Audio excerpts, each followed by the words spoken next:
12 से 35। मौलिक अधिकार, मौलिक अधिकार भारतीय संविधान के भाग 3 में है। किसमें है? भाग 3 में। भाग 3 का नाम क्या है? मौलिक अधिकार। क्या है मौलिक अधिकार? कुछ नहीं। मौलिक अधिकार भारत के संविधान डायरेक्ट किसको देता है? भारत के नागरिक डायरेक्ट देता है, बीच में कोई नहीं रहेगा।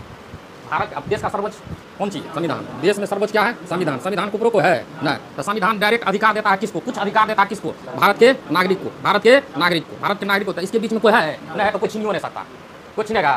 तो इसका मतलब मौलिक अधिकार हमसे कोई नहीं, अगर संविधान में लिखा है तो हमसे नहीं छीन सकता। संविधान में अगर जो मौलिक अधिकार के अंतर्गत जो प्रावधान लिखा हुआ है वो हमसे कोई नहीं छीन सकता। हो सकता है भविष्य में आकर कि संविधान में से उसको हटा दिया जाए तो छीना जा सकता है। ये बात समझा पहले कि अगर संविधान में जो मौलिक अधिकार लिखा हुआ है, मौलिक अधिकार के अंतर्गत जो प्रावधान लिखा हुआ है वो डायरेक्ट प्राप्त होगा किसको? भारत के। अगर इसी में नहीं लिखा होगा तो संविधान संशोधन करके उसमें से निकाल लिया गया होगा तो हमको नहीं प्राप्त होगा, यही बात ना है। लेकिन जो इसमें लिखा होगा वो डायरेक्ट प्राप्त होगा, किसी को दिक्कत। अब दूसरा बात, या पूरे विश्व में मौलिक अधिकार का कंसेप्ट सबसे पहले किस देश में आया होगा? तो पहले ब्रिटेन में आया था। कहाँ? ब्रिटेन में। ब्रिटेन में। और ब्रिटेन संवैधानिक रूप से अपने संविधान में सबसे पहले मौलिक अधिकार को जगह दिया रखे अमेरिका। ये बात पूरे विश्व के लिए करे। कहाँ के लिए? पूरे विश्व के लिए। अमेरिका के संविधान को देखा देखी भारत के संविधान में रखा गया कौन चीज? मौलिक अधिकार। क्या रखा गया? मौलिक अधिकार। अब मौलिक अधिकार भारत के संविधान के किस में? भाग 3 में। अब कहाँ से कहाँ तक चलता है? अनुच्छेद 12 से 35। भारत से 35 तो 12, 13, 14 to 28 और 32, 33, 34 और 35। बात समझा? मौलिक अधिकार को 12, 13 से लेकर कहाँ तक? 35। ये सभी अनुच्छेद है किसके अंतर्गत? भाग 3 के अंतर्गत। लेकिन इसमें 14 से लेकर 28 तक, कहाँ से लेकर? 14 से लेकर 28 तक के मौलिक अधिकार को 7 प्रकार में बांटा है। क्या प्रकार में? 32 तक। क्या प्रकार में? 7 प्रकार। 7 प्रकार में बांटा। 14 से लेकर 32 तक के अनुच्छेदों को क्या प्रकार में बांटा? 7 प्रकार में। कब से? 14 से लेकर 32 तक। लेकिन इधर भी तो है 12, 13, 33, 34, 35। इसको ऐसे ही रहने दिया, लेकिन 14 से लेकर 32 तक को क्या किया? 7 प्रकार में बांट दिया। तो 7 प्रकार में बांट दिया तो 12 है 13। तो सबसे पहले अनुच्छेद 12 को पढ़ते हैं। किसको? अनुच्छेद 12 को। अनुच्छेद 12 में राज्य की परिभाषा। किसकी परिभाषा है? राज्य की परिभाषा। किसकी परिभाषा? राज्य की परिभाषा किसके संदर्भ में? मौलिक अधिकार के संदर्भ में। पूरे संविधान में राज्य की परिभाषा 2 जगह है। पहला जगह कौन है? अनुच्छेद 12। अनुच्छेद 12 में राज्य की परिभाषा है किसके संदर्भ में? मौलिक अधिकार के संदर्भ में। अनुच्छेद 13 कहता है, अनुच्छेद 13 की मौलिक अधिकार का, अनुच्छेद 13 मौलिक अधिकार का संरक्षण करता है। क्या करता है? मौलिक अधिकार का संरक्षण करता है। तो मौलिक अधिकार का संरक्षण कैसे करता है? क्लास में तुमको बताए थे न्यायिक पुनर्विलेखन या न्यायिक समीक्षा, उसके अंतर्गत बताए थे। अप्रत्यक्ष रूप से अनुच्छेद 13, 32, 226 बताए थे ना, है ना 13। यह क्या करता है? अनुच्छेद 13 मौलिक अधिकार का संरक्षण करता है। क्या करता है? संरक्षण मतलब सुरक्षा करता है। नहीं कि 12 से 35 में मौलिक अधिकार है, डायरेक्ट भारत के आम नागरिकों को प्राप्त होता है, तो इसमें से कुछ निकाल ले, नहीं निकाल सकते हैं। यह वाक्य कहता है अनुच्छेद 13 नहीं निकाल सकते हैं। तो कहता है अनुच्छेद 13 कि संसद ऐसा कोई कानून नहीं बनाएगा जिससे भारत के लोगों, नागरिक का मौलिक अधिकार हनन हो। मतलब ऐसा कोई कानून नहीं बनाएगा जो भारत के मौलिक अधिकार का हनन हो। किसमें लिखल हो? अनुच्छेद 13 में। इसी में एक और बात कहा है कि भारत में कानून 2 प्रकार के होंगे। कानून क्या प्रकार के? 2 प्रकार के होंगे। एक होंगे अस्थायी कानून और दूसरा होगा अस्थायी कानून। दूसरा कौन होगा? अस्थायी कानून। ये दोनों बात अनुच्छेद 13 में है। कौन में है? अनुच्छेद 13 में। अनुच्छेद 13 में 2 बात। पहला बात क्या? कि मौलिक अधिकार का संरक्षण कौन करता है? अनुच्छेद 13 ये करता है। अनुच्छेद 13। इसी अनुच्छेद 13 में एक और बात है कि भारत में जो कानून बनेगा वह 2 प्रकार से बनेगा। एक कौन? अस्थायी है, दूसरा अस्थायी। अस्थायी कानून बनाता है संसद और विधानमंडल। बनाता है कि नहीं? पढ़ाए हैं। संसद और विधानमंडल कानून बनाता है अस्थायी रूप से कौन? संसद और विधानमंडल। अस्थायी कानून बनाता है राष्ट्रपति और राज्यपाल। बनाता है कि नहीं? राष्ट्रपति और राज्यपाल बनाता है कब? जब अध्यादेश जारी होता है तब। अध्यादेश के बारे में बताएं। अध्यादेश जारी होता है तब, मतलब जब संसद के सत्र चालू नहीं रहते हैं, उस समय अचानक किसी कानून की आवश्यकता पड़ जाती है और सत्र चालू नहीं हो रहा है, मतलब संसद के दोनों सदन के लोग उपस्थित नहीं है और कानून की सख्त आवश्यकता है, तो राष्ट्रपति अकेले कानून बना लेता है। उसे अस्थायी कानून कहते हैं। क्या कहते हैं? राज्यपाल ऐसा करता है। तो अनुच्छेद 13 ही कहता है कि कानून देश में क्या प्रकार के? 2 प्रकार के अस्थायी कानून और अस्थायी कानून। ठीक। अब 12 में क्या हो गया? राज्य की परिभाषा किसके संदर्भ में? मौलिक अधिकार के संदर्भ में। अनुच्छेद 13 क्या कहता है? कि मौलिक अधिकार का संरक्षण मौलिक अधिकार का संरक्षण किसमें कहता है? अनुच्छेद 13 में। मौलिक अधिकार का संरक्षण का क्या मतलब होगा? कि संसद ऐसा कोई कानून या संसद या विधानमंडल ऐसा कोई कानून नहीं बनाएगा जिससे मौलिक अधिकार प्रभावित हो या हनन हो, नहीं होगा। ये बात किसमें लिखा है? अनुच्छेद 13 में। और अनुच्छेद 13 में ही कहता है कानून क्या प्रकार? 2 प्रकार का अस्थायी कानून और अस्थायी कानून। अस्थायी कानून कौन निर्माण करता है? तो संसद और विधानमंडल करता है। और अस्थायी कानून कौन करता है? राष्ट्रपति करता है, राज्यपाल करता है, आपातकालीन के समय में अध्यादेश जारी करके। किसी को कोई दिक्कत है? तो 12-13 पढ़ लिया। अब अनुच्छेद 14 से लेकर 32 तक को इस मौलिक अधिकार को 7 प्रकार में बांटा। क्या प्रकार में? 7 प्रकार में। देखते हैं 7 प्रकार कौन कौन है। परीक्षा में पूछता है धरल्य से 7 प्रकार मौलिक अधिकार कौन कौन?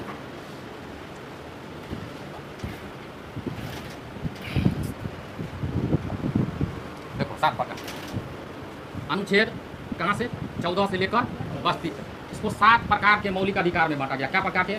7 प्रकार के मौलिक अधिकार में बांटा गया। 7 प्रकार के मौलिक अधिकार में बांटा गया।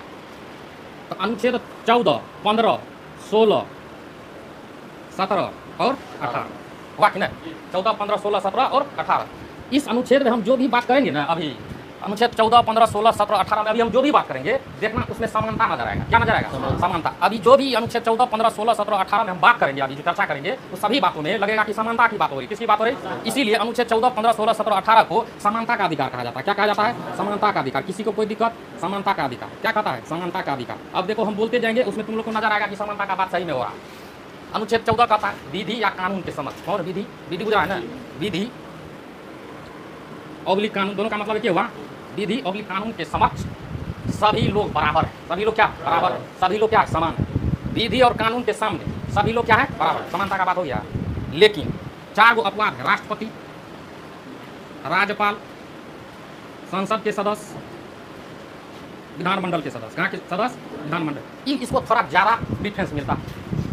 अब कानून के समक्ष सब बराबर है तो कानून के सामने में जो लाइन में आम लोग खड़ा हो, लाइन में राष्ट्रपतियों खड़ा होगा, तो ई लोग को जो है थोड़ा जनप्रतिनिधि को थोड़ा ज़्यादा फैसिलिटी है, पहले इसका सुनवाई हो जाता है। बाकी सबके लिए क्या है? डीएम, एसपी सबके लिए क्या है? बराबर। कानून के सामने सब क्या होगा? बराबर। क्या इसमें समानता नजर आया? तो इसको किसके अंतर्गत रखिए? इस अनुच्छेद को समानता का अधिकार। देख लिए कोई दिक्कत नहीं है। किसके अंतर्गत रखिए? समानता के अंतर्गत। दूसरा अनुच्छेद 15 ये भी बोलेंगे, देखना उसमें समानता नजर आएगा। राज्य या देश का कर्तव्य है अपने नागरिकों के बीच जाति, धर्म, लिंग, जन्म के आधार पर भेदभाव नहीं करेगा। नहीं भेदभाव करेगा तो समानता की बात हुआ कि नहीं? राज्य या देश का कर्तव्य है अपने नागरिकों के बीच जन्म के आधार पर, वंश के आधार पर, स्थान के आधार पर या धर्म के आधार पर या किसी अन्य आधार पर भेदभाव नहीं करेगा। किसमें बात है लिखल? 15 में। तो क्या यह समानता की बात नहीं है? तो समानता की बात है तो अनुच्छेद 15 किसके अंतर्गत आएगा? समानता का अधिकार। किसी को कोई दिक्कत? किसके अंतर्गत आएगा? समानता का। अब है अनुच्छेद 16। क्या है? अनुच्छेद 16 अनुच्छेद अवसर, अवसर में समानता। लोक नियोजन में, लोक नियोजन में, नियोजन में समानता। ये लोक नियोजन क्या होता है? सीधे जो सरकारी नौकरी। लोक नियोजन क्या होता है? सरकारी नौकरी। 16 नंबर लोक नियोजन में समानता या अवसर की समानता, या क्या कहता है? अवसर की समानता। दोनों का बात मतलब है। लोक नियोजन मतलब सीधे बोलो नौकरी। क्या हुआ? नौकरी। नौकरी जब बहाली आएगा तो जितने भी समुदाय के लोग हैं, धर्म के लोग हैं, सबके लिए समान सीट होना चाहिए। क्या सीट? समान सीट होना चाहिए। मतलब जो एससी के लिए जितना सीट होगा वह एसटी के लिए भी होगा। एसटी के अनुसार मतलब उसके जनसंख्या के आधार पर। ईबीसी को भी उतने सीट, ओबीसी को भी उतने सीट, जनरल को भी उतने सीट, मतलब सबको समान सीट होना चाहिए। किसके अनुच्छेद? अनुच्छेद 16 के तहत। किसके तहत? लोक नियोजन अर्थात सरकारी नौकरी में जो आएंगे, आना मतलब अवसर में सबकी क्या होनी चाहिए? समानता। सबके सीट क्या होना चाहिए? बराबर होना चाहिए। क्या होना चाहिए? बराबर होना। लेकिन अपवाद है इस अनुच्छेद में। क्या है? अपवाद है। एससी, एसटी और ओबीसी के लिए क्या है? अपवाद है। क्या इसको आरक्षण नहीं मिलता है? तो समानता वाला बात हो गया। यहाँ पे ध्यान से समझो कि कह रहा है अनुच्छेद 16 कि लोक नियोजन में सभी के लिए समान सीट होगा। क्या होगा? समान सीट। मतलब सब अवसरों, अवसर सबके लिए क्या होगा? समान। अवसर क्या होगा? सबके लिए समान। क्या समान है? एससी को आरक्षण है, एसटी को आरक्षण है, ओबीसी को आरक्षण है। तो ये तीनों क्या चलेगा? अपवाद में। क्या किसमें चलेगा? अपवाद में। बात समझ में आ रहा है? अनुच्छेद 16 का लोक नियोजन में समानता, मतलब सरकारी नौकरी में सबके लिए अवसर की समानता। लेकिन अपवाद में कौन है? एससी, एसटी और ओबीसी। एससी, एसटी और ओबीसी। बात समझ में आ गया? तो क्या ये अपवाद में है तो ये तो दिखते है। तो देखो एससी, एसटी, ओबीसी अपवाद में है। अब यहाँ से एगो प्रश्न पूछ ले, कई साल पहले बिहार पुलिस में पूछा था एससी, एसटी में कि एससी, एसटी को समानता लाने के लिए, मतलब वो तो जब आज़ाद हुआ था देश उससे पहले तो वो बहुत पिछड़ा था, बहुत पिछड़ा था। बात समझा? तो उसको समान बनाने के लिए इसको क्या दिया गया? आरक्षण। क्या दिया गया? आरक्षण। अब कहेगा, एगो प्रश्न पूछेगा कि ओबीसी को आरक्षण मूल संविधान में था कि मूल संविधान में नहीं था? तो ओबीसी को आरक्षण मूल संविधान में नहीं था और एससी, एसटी को आरक्षण मूल संविधान में था। बात समझा गया? एससी, एसटी को आरक्षण देना मूल संविधान में था। मूल संविधान उसे कहते हैं जो लागू कब? 26 जनवरी 1950 को लागू हुआ। तो जो मूल संविधान 26 जनवरी 1950 में लागू हुआ उसमें एससी, एसटी को आरक्षण देने का प्रावधान था, लेकिन ओबीसी को आरक्षण देने का प्रावधान नहीं था। ओबीसी को आरक्षण देने के लिए 2 पिछड़े आयोग का गठन हुआ। क्या वो पिछड़ा आयोग? प्रथम पिछड़ा आयोग और दूसरा पिछड़ा आयोग। तो प्रथम पिछड़ा आयोग काका कालेकर की अध्यक्षता में गठन किया गया। किसकी अध्यक्षता में? और दूसरा बीपी मंडल, अपना जो मधेपुरा का है बीपी मंडल, उसकी अध्यक्षता में दूसरा पिछड़ा आयोग का गठन किया गया। कौन? बीपी मंडल। और बीपी मंडल के सिफारिश पर ओबीसी को आरक्षण दिया गया। बीपी मंडल के सिफारिश पर इसको ओबीसी को आरक्षण दिया गया, आरक्षण लागू किया गया।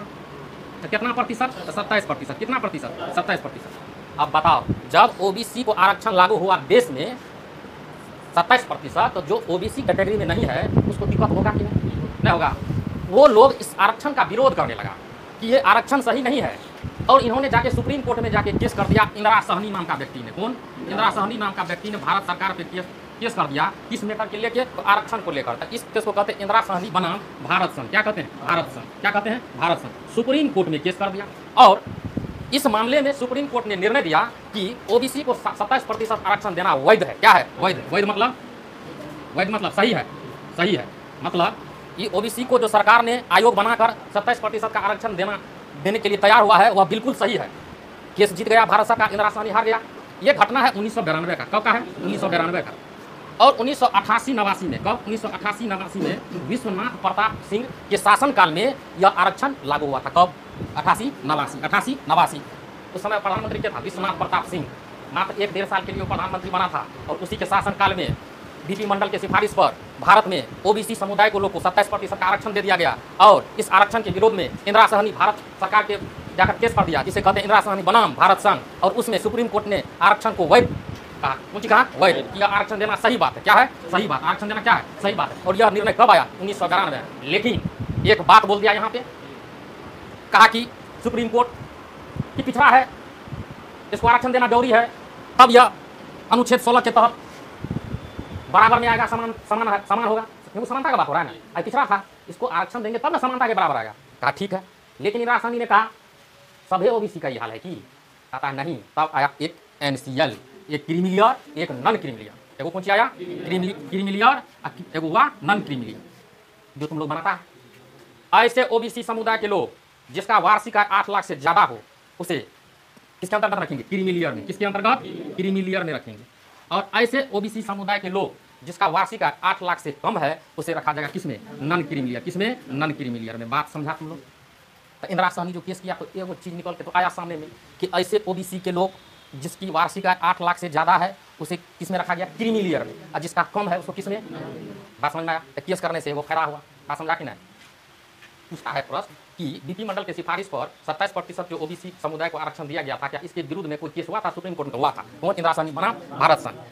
इसमें निर्णय क्या है? सुप्रीम कोर्ट वैध है, आरक्षण देना क्या है? वैध है, एकदम सही बात है। निर्णय कब दिया था? 1992 में। एगो क्रीमी लेयर और नॉन क्रीमी लेयर बात इसी के निर्णय से आया। किसके निर्णय से? इंदिरा सहनी बात। ऐसे वैसे ओबीसी समुदाय के लोग जिसका वार्षिक आय कितना हो? 8 लाख से कम हो, उसे किसके अंतर्गत रखेंगे? और जिसका 8 लाख से ज्यादा हो, अर्थात 27% आरक्षण का लाभ किसको मिलेगा? 27% आरक्षण का लाभ एनसीएल वाले को मिलेगा, नॉन क्रीमी लेयर वाले को। किसको मिलेगा? नॉन क्रीमी लेयर वाले को। जिसका 8 लाख से ज्यादा आमदनी है, उसको क्या 27% का आरक्षण का लाभ मिलेगा? नहीं मिलेगा। बढ़िया से समझा। अनुच्छेद 16 क्या कहता है कि सरकारी नौकरी में सभी समुदाय में समानता की बात हो। क्या बात हो? सभी सीट क्या हो? बराबर हो। लेकिन अपवाद में क्या करे? 3 गए, SC, ST, OBC। SC, ST देश के आज़ाद होने से पहले ही बहुत पीछे था, उसको समान बनाने के लिए, बराबर में लाने के लिए मूल संविधान में ही आरक्षण दे दिया गया। लेकिन ओबीसी समुदाय को मूल संविधान में आरक्षण नहीं दिया। मूल संविधान उसे कहते हैं जो 26 जनवरी 1950 को लागू हुआ। लेकिन ओबीसी को आरक्षण का लाभ हुआ 88-89 ईस्वी में। कौन ईस्वी में? 88-89। मूल संविधान कहेंगे, तो मूल संविधान नहीं हुआ। यह प्रश्न बहुत बार पूछता है। तो 14 हो गया। 14 हुआ विधि या कानून के समक्ष सब बराबर, राष्ट्रपति, राज्यपाल, संसद सदस्य, विधानमंडल के सदस्य को छोड़कर। 15 राज्य या देश का कर्तव्य है कि अपने नागरिकों के बीच जन्म, स्थान, लिंग या अन्य किसी आधार पर भेदभाव नहीं करना। समानता की बात हो रहा है कि नहीं? तो 14 में भी समानता का बात, 15 में भी समानता का बात, और 16 में भी समानता का बात। समानता रखने के लिए ही SC, ST को मूल संविधान में आरक्षण दे दिया गया। नहीं दे दिया गया? आगे चलकर ओबीसी को भी दे दिया गया। इसको अनुच्छेद 16 को पढ़ते पढ़ते एनसीएल और creamy layer, non creamy layer को जाना कि नहीं? बीपी मंडल को जाना कि नहीं? बीपी मंडल किसके सिफारिश का काले करके? बीपी मंडल सिफारिश पर। बीपी मंडल की सिफारिश पर ओबीसी समुदाय को 27% आरक्षण दिया गया। जानता है बीपी मंडल का घर कहाँ है? मुरहो। इधर जाएगा तो मुरहो मिलेगा। बीपी मंडल का घर है मुरहो में। मधेपुरा में 2 व्यक्ति को पूरी दुनिया जानता है, मधेपुरा के लोग हैं। एक का नाम है बीपी मंडल, दूसरा नाम रास बिहारी मंडल, रास बिहारी घोष मंडल। कौन बिहारी? उसको ले रखा है मधेपुरा में। हाँ, एक बार गवर्नर जनरल पही थी ना, तो आया था भारत और कहा कि हम इंग्लिश में बात नहीं करें, हम फ्रेंच में बात करेंगे। रास बिहारी घोष मंडल कहा था कि तुम जिस भाषा में बात करेगा हम उस भाषा में बात करने के लिए तैयार हैं। फ्रेंच में, चाइनीज में, जो भाषा में बात करना है करो, हम तुमसे बात करने के लिए तैयार। बहुत प्रचंड विद्वान के रास बिहारी घोष मंडल, जिसके नाम पर स्कूल है। दूसरा क्या है? बीपी मंडल। मधेपुरा होने में नहीं लगता कि मधेपुरा के हैं? नहीं लगता है? 14, 15, 16 इस जीवन में भूलेगा। अब है 17 छुआछूत का अंत। क्या है? अस्पृश्यता लिखता है किताब में। क्या लिखता है? मतलब इसमें होता था क्या कि बड़ी जाति का लोग छोट जात छू लेता था, उसको पूछता था कि हम अशुद्ध हो गए, क्या हो गया, ये तो असमानता वाला बात है ना है, तो इसको क्या कर दिया गया, खत्म। लेकिन अभी भी थोड़ा हमारा लोग मानता है, नहीं मानना चाहिए। बात समझ में आ गया। छुआछूत का अंत, ये 75 बेर परीक्षा में पूछा है। ऐसा कोई बिहार पुलिस दरोगा का सेट नहीं होगा जिसमें क्वेश्चन नहीं होगा। 30-35 को सेट होता है ना, उस सेट में अनुच्छेद 17 हो गया करेगा, छुआछूत का अंत। इसको कहते हैं किताबी भाषा में अस्पृश्यता का अंत। अस्पृश्यता का अंत मतलब ये हुआ कि समानता की बात हो रहा है कि नहीं, तो ये भी अनुच्छेद किसके अंतर्गत आएगा, समानता का अधिकार। किसके अंतर्गत, समानता। 18 उपाधियों का अंत, क्या है, उपाधि का अंत। उपाधि का अंत, जब देश आजाद नहीं हुआ था तो देश में राजा हुआ करता था, क्या हुआ था, राजा। अब महाराज अभिराज पधार रहे हैं, अब बाकी तो लगा चोर चिल्लर सब है, असमानता नहीं लग रहा है।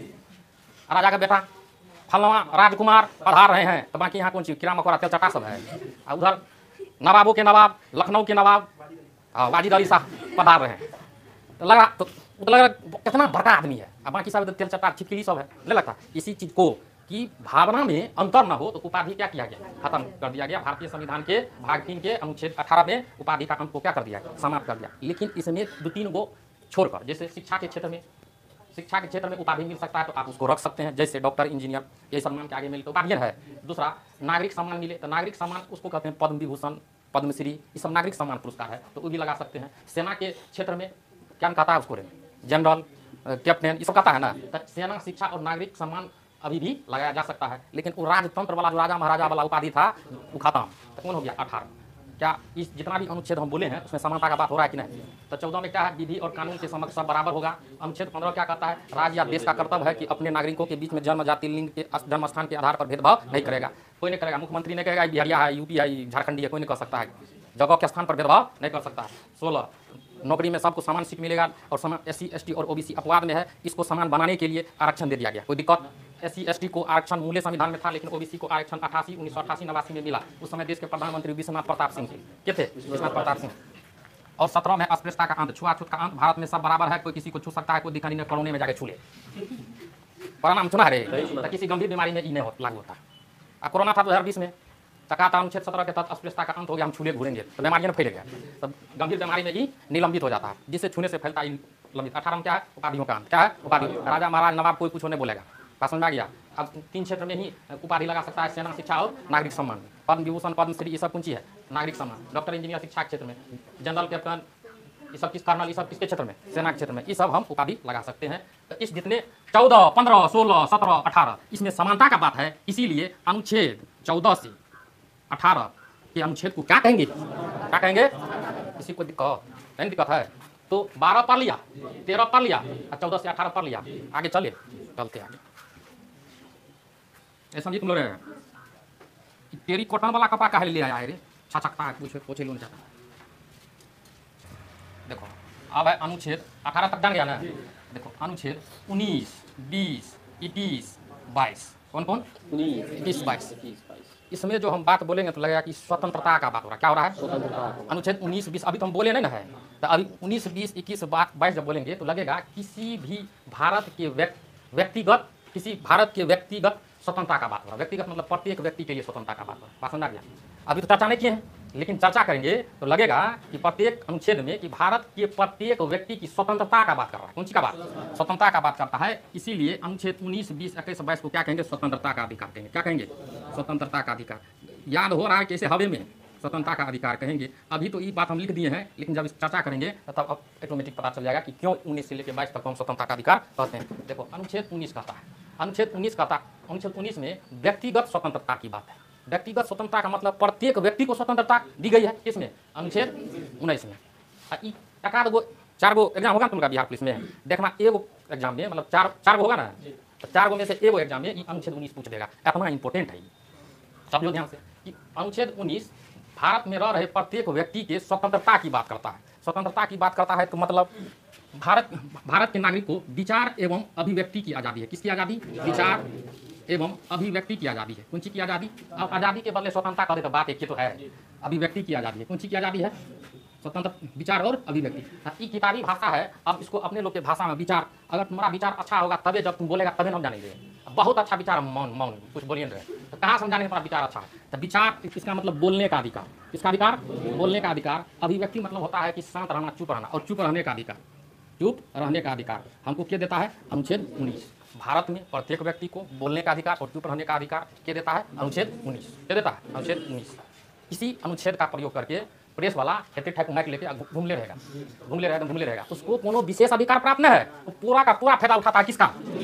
इसीलिए गली मोहल्ला कहीं भी एगो मोबाइल ले लेगा, एगो माइक है यहाँ पे, माइक ले लेगा, वो हो गया पत्रकार। क्या हो गया? पत्रकार, क्योंकि उसको बोलने की आजादी है। लेकिन लोग समझता है इसी ठोको पर्सनल बोलने का सबको है, और मीडिया अनुच्छेद 19 का भरपूर फायदा उठाता है। पूछेगा प्रश्न, मीडिया को कौन सा अधिकार प्राप्त है? तो यही अनुच्छेद 19। लेकिन क्या मीडिया को है? सबको है। कल तुम लोग अपना पर्सनल चैनल बनाओ, अब मोबाइल यही है ना, चल जाओ, आप पूछो किसी से क्या है, लेकिन कोई पूछेगा ऐसा नहीं करता। 19 अनुच्छेद 19 हो गया। अब दूसरा, इसी अनुच्छेद में एक चर्चा है सभा करने की आज़ादी। कौन सी करने की आज़ादी? सभा करने की आज़ादी, सभा करने की स्वतंत्रता। एक ही बात में बोले थे आज़ादी, सभा करने की आज़ादी, सभा करने की आज़ादी है। उसके बाद संगठन, संघ या संगठन बनाने की आज़ादी। कौन सी? संगठन या संघ बनाने के। महाकाल गुरु, फलना गुरु, चिलना गुरु संघ है ना, युवक संघ हमारा गाँव में, युवक संघ संगठन बना सकता है। उसके बाद भ्रमण करने की आज़ादी। कौन की आज़ादी? भ्रमण, भ्रमण मतलब घूमना फिरना। अब उसके बाद भ्रमण करने के बाद तुम जमीन खरीद सकता है, कहीं भी जमीन खरीद सकता है, ठीक है, जमीन खरीद सकता है। उसके बाद संपत्ति अर्जित कर सकता है। क्या अर्जित कर सकता है? संपत्ति अर्जित कर सकता है, ये आज़ादी है। और कहीं भी व्यवसाय कर सकता है। क्या कर सकता है? कहीं भी व्यवसाय कर सकता है। दुकानदारी खोलने की आज़ादी, यहाँ खोलो, सहरसा में खोलो, और कहीं खोलो, लेकिन खोलने की आज़ादी है। इसको गिनेगा तो 1 2 3 4 5 6 7 है ना, 7। तो इसी को कहता है 19 का 1। इसको क्या कहता है? इसको क्या? 19 का 2। इसी का 19 का 3, 19 का 4, 19 का 19 का 6, 19 का 7। 19 के 7 में क्या लिखा है? कहना व्यवसाय करने का स्वतंत्रता है। हम जम्मू कश्मीर में भी कर सकते हैं, बनारस में भी व्यवसाय कर सकते हैं, जहाँ मन वहाँ कर सकते हैं। ये अधिकार देता है अनुच्छेद 19। कोई रोक लेगा नहीं? क्या किसके अंतर्गत है? मौलिक अधिकार के अंतर्गत। बात समझी? कहेगा हमें बोलने और चुप रहने की आज़ादी है, तो किसमें? अनुच्छेद 19 के 1 में। एक की जगह ए भी लिखल है तो कोई दिक्कत नहीं है। एक की जगह क्या है? ए भी लिखल है तो कोई दिक्कत नहीं है, और 2 की जगह बी भी लिखल है तो कोई दिक्कत। इसको याद रखने का सिंपल बात है, अगर तुमको बोलने की आज़ादी है तो जो बोलेगा वो सभा भी कर सकता है, जो सभा करेगा वो संघ भी बना सकता है, जो संघ बनाएगा दूर दूर तक जाकर प्रचारों कर सकता है, भ्रमण कर सकता है, और वहाँ जमीनों खरीद सकता है, संपत्ति अर्जित कर सकता है, व्यवसाय कर सकता है। याद रहेगा कि नहीं? देखो तो ये किसी व्यक्ति के लिए स्वतंत्रता का बात है कि नहीं? इसमें बोलने का आज़ादी स्वतंत्रता नहीं है, सभा करने का नहीं स्वतंत्रता। अब सभा करने का आज़ादी है, इसका मतलब ये नहीं कचिया हथौड़ी स्वांग में बम बारूद लेकर एकदम सभा के पूरी गलत बोला कपाए फेंक देना है, तो वैसा बात नहीं हो। गैर संवैधानिक बात कोई जगह होबे नहीं करेगा। समझ में? संघ बना रहे तो संघ बना रहे तो संगठन बनाए तो इस संगठन का काम समाज सेवा होना चाहिए। नहीं कि आज लोगों को लूटने का प्लान है, उसी का संगठन है। हो सकता है भ्रमण कर सकता है, भ्रमण करते करते चल न जाओ पाकिस्तान के उस पार, चाइना कैलाश पर्वत पे जाके खड़ा रहो। ऐसा भारत के भीतर में ही भ्रमण करना। क्या करना है? भारत के भीतर। हो गया अनुच्छेद 19 जान गया। तो अभी सब कुछ बोल दिए, पहले जानिएगा सब चीज़ तभी ना। पहले अभी सब चीज़ जानिए। अब किसको दिखे है यहाँ पे से बाद में ना कि उसको हम अपने डिलीट करके आगे बढ़ जाए। अभी 7 प्रकार का अधिकार बोले हैं, कभी बोले हैं 6 प्रकार का अधिकार नहीं। पहले टोटल को जानिए, नौबत ऐसा क्यों आया छांटने का, तब जानिए उसको। बात समझे? अनुच्छेद 19 जानिए, कोई दिक्कत नहीं रहे अनुच्छेद 19 में। अनुच्छेद 19 हो गया। अब अनुच्छेद क्या पढ़ना है? 20। अंधेरा होता है तो क्या कहेंगे? ठीक ठाक है रे? देखो, एगो है 20, एगो है 22। इसको ध्यान से देखो, अधिकतर लोग इसी को भूल जाता है। क्या समझा? 21 को तो पढ़ेंगे, लेकिन पहले 20 को और 22 को पढ़ जान लेते हैं। और इसमें 20 में है दोषी सिद्धि के विरुद्ध संरक्षण की चर्चा है। दोनों एक दूसरे से मिलता जुलता है, इसीलिए पहले दोनों को बताएं। एगो दोषी सिद्धि के विरुद्ध संरक्षण। अब 22 में है गिरफ्तारी के विरुद्ध संरक्षण। विरुद्ध संरक्षण ठीक ठाक वीडियो मुँह दिखाई पड़ रहा है ना? आओ तो हो गया काफ़ी। दोषी सिद्धि के विरुद्ध संरक्षण और गिरफ्तारी के विरुद्ध संरक्षण दोनों में ज़्यादा का अंतर न है। एगो में 20 में है कि अगर कोई व्यक्ति न्यायालय में, कोर्ट में दोषी सिद्ध हो गया, तब में लिखा है दोषी सिद्धि। कोर्ट में यह सिद्ध हो गया कि क्या है? दोषी है, तो उसके लिए भी भारतीय संविधान उसका संरक्षण करता है। देखो कितना बढ़िया भारत का संविधान जान रहा है कि दोषी है और कड़ा से कड़ा चीज होना चाहिए, तो वो दोषी होने के बावजूद भी भारतीय संविधान उसको संरक्षण देता है 3 प्रकार से। क्या प्रकार से? 3 प्रकार से संरक्षण देता है। क्या प्रकार से? 3 प्रकार से संरक्षण देता है। तो इसमें तो अनुच्छेद 20 में तो ये बात तो तुम जानिए गया कि इसमें कोई व्यक्ति दोषी सिद्ध हो गया है, मतलब कोई काम क्या होगा जिसके कारण न्यायालय, कोर्ट, जज इसको दोषी सिद्ध कर दिया, अभी जेल में रहेगा नहीं रहेगा। तो इसके लिए भी भारतीय संविधान 3 प्रकार का संरक्षण देता है। देखो दोषी सिद्ध होने के बाद तो 3 प्रकार का संरक्षण क्या है। तो पहला है कि जिस वक्त यह अपराध किया था उसी वक्त का सजा इस पर लागू होगा। नहीं समझा? जिस वक्त ये अपराध वाला काम किया था उसी वक्त भारतीय संविधान में या किसी में जो सजा था वही सजा मिलेगा। नहीं समझ? देखो मान लो कोई 2015 में किसी की हत्या कर दिया, क्या कर दिया? हत्या, और सिद्ध हो गया फल में किया था, सिद्ध हो गया कि फल में किया था, और जो हत्या करता था तो उस समय उसकी सजा था कि 1 हाथ काट लेना। मान लेते हैं 1 हाथ काट लेना। 2015 में हत्या किया, अब इसे मुकदमा होगा, मुकदमा इतनी में न्याय दे देता है, 2 बरस लगता है। मान लेते हैं कि 2017 में यह तय हुआ कि ये व्यक्ति जो हत्या किया था सही में हत्या किया था, अब सबूत के साथ कोर्ट सिद्ध कर दिया। तो सिद्ध कर दिया कि दोषी हुआ कि नहीं, ये दोषी हो गया।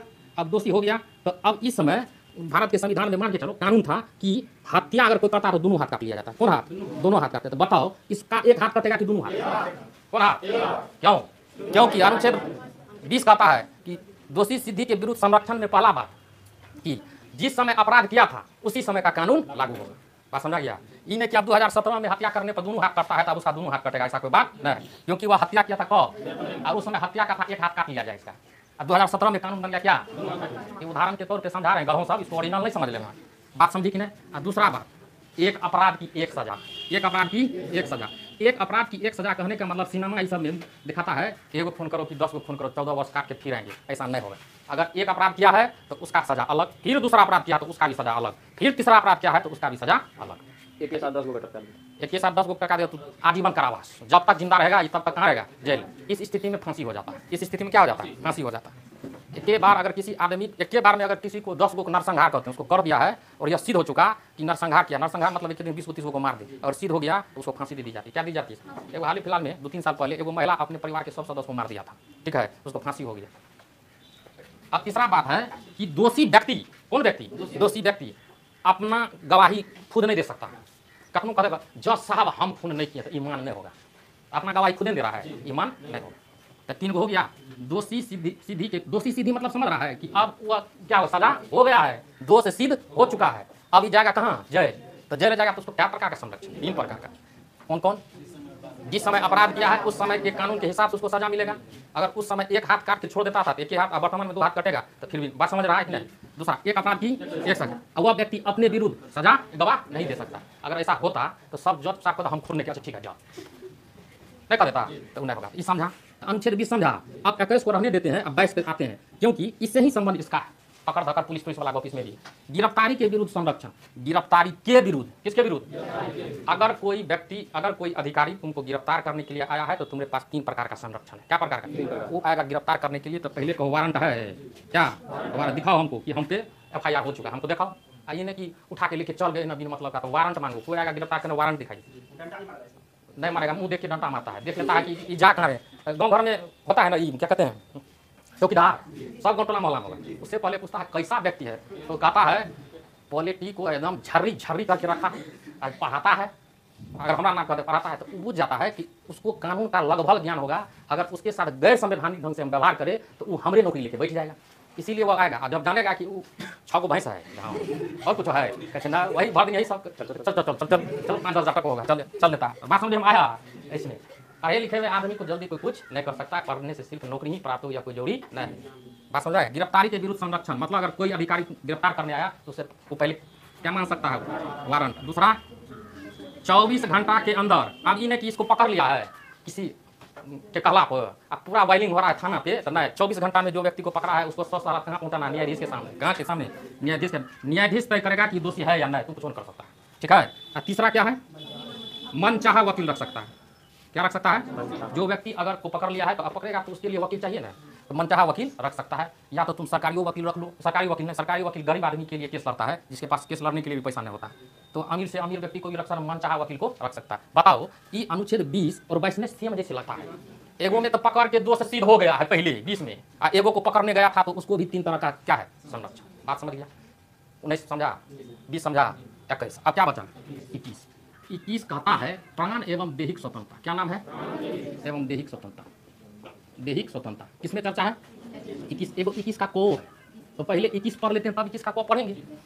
प्राण एवं देख मतलब किसी व्यक्ति का प्राण कोई नहीं ले सकता। प्राण मतलब इसका मतलब वह व्यक्ति भी नहीं ले सकता, मतलब आत्महत्या नहीं कर सकता। और वातावरण के अनुसार वातावरण में प्रदूषण ज़्यादा है, उससे भी तो प्राण जा सकता है। तो राज्य सरकार क्या करता है, पर्यावरण से संबंधित योजना निकालता है।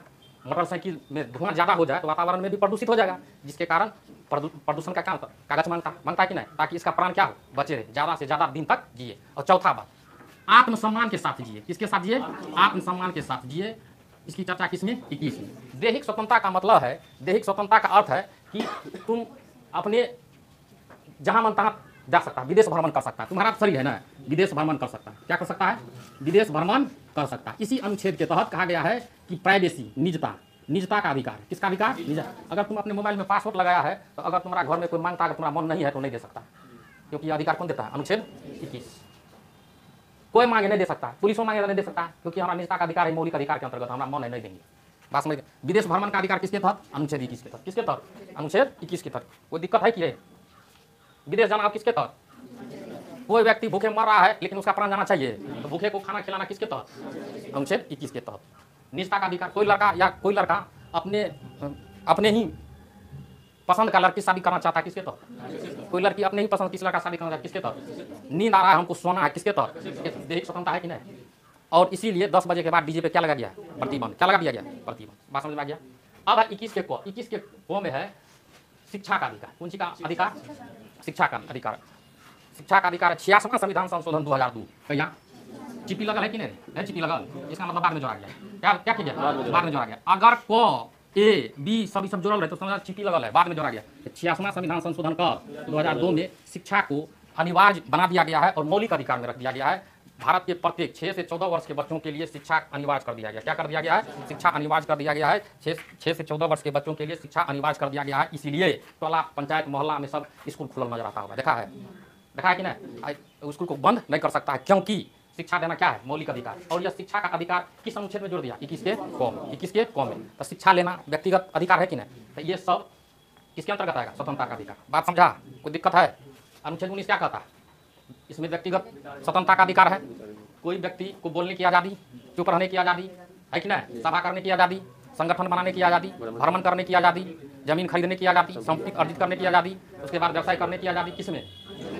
अनुच्छेद 20। दोषी सिद्धि के विरुद्ध संरक्षण। कोई व्यक्ति है वो, उसको सजा हो गया तब तो दोषी है, सजा है। क्या हो गया? सजा। जब सजा हो गया है तो उसको भी भारत का संविधान 3 प्रकार का संरक्षण देता है। कौन कौन? जिस समय अपराध हुआ था, जिस समय अपराध किया था उसी समय का सजा उसको मिलेगा। एक अपराध की एक सजा। तीसरा, अपने विरुद्ध गवाही नहीं दे सकता। इसमें क्या है? 20 में 21 को रहने देते हैं। 22 को गिरफ्तारी के विरुद्ध संरक्षण। अगर किसी व्यक्ति को कोई अधिकारी गिरफ्तार कर लिया है तो वह व्यक्ति को 3 प्रकार का संरक्षण प्राप्त है। वो व्यक्ति कहेगा उस व्यक्ति से कि हमको क्या दिखाइए? वारंट, और हमको 24 घंटा के अंदर न्यायाधीश के पास ले चलिए, और वह व्यक्ति मनचाहा वकील रख सकता है। अनुच्छेद 21 में क्या है? प्राण एवं दैहिक स्वतंत्रता। तुम्हारा प्राण या भारत के कोई नागरिक का प्राण नहीं ले सकता। आत्मसम्मान के साथ जीवन जीने का अधिकार है। इसके तहत अनुच्छेद 21 के तहत। और बता, वायुमंडल में प्रदूषण न फैले, जिससे किसी का जान जाए। क्या चेक होता है? गाड़ी का प्रदूषण चेक होता है कि नहीं? और दैहिक स्वतंत्रता का मतलब हुआ कि तुम्हारा शरीर है, तुम जो मन कर सकता, मतलब तुम जिससे मन हो तुझसे शादी कर सकता है, विदेश जाने का मन है विदेश जा सकता है, सोने का मन है सो सकता है, तुमको कोई डिस्टर्ब नहीं करेगा। इसीलिए 10 बजे के बाद डीजे पे क्या लग गया? प्रतिबंध। 86वां संविधान संशोधन 2002 में करके शिक्षा के अधिकार को कौन चीज में रख दिया गया? मौलिक अधिकार। किसमें? मौलिक अधिकार। किस अनुच्छेद में? 21 के कॉम। किसमें? 21 के कॉम में। और ये सभी एक तरह से हमको स्वतंत्रता देता है। क्या देता है? स्वतंत्रता। अनुच्छेद 20, 21, 27 को इसको क्या कहेंगे? स्वतंत्रता का अधिकार। इसको समझा? कोई दिक्कत नहीं। 22 तक पहुँच गए हैं, आगे बढ़।